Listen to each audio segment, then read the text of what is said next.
Hi and welcome to this Yano video recipe. We upload a new recipe every single day, so make sure you're subscribed to not miss out. Today we're cooking a bacon and cheese pasta bake. Before we start, take a look at the link in the description below. You can order the pre-measured ingredients to cook this recipe at home. Before you start, preheat the oven to 180 degrees. Put a frying pan on a medium-high heat and fry the bacon until it's brown and fairly crispy. Pat it off with kitchen roll and cut into small pieces. Put a saucepan of water on a high heat.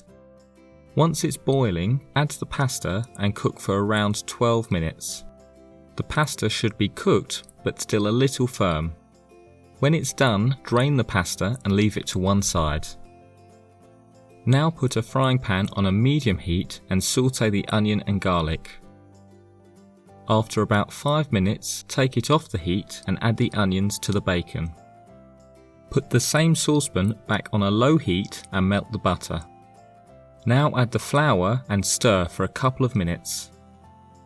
Gradually add the milk and keep stirring until it is all thickened. Now stir in 2/3 of the grated cheddar until it is all melted.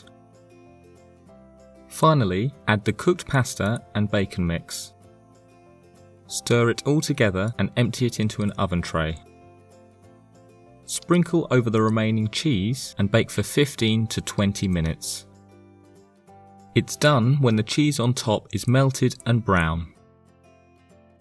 Enjoy this delicious pasta bake whilst it's still hot. Thanks for watching and don't forget to like this video. We upload a new recipe every single day, so make sure you subscribe to not miss out.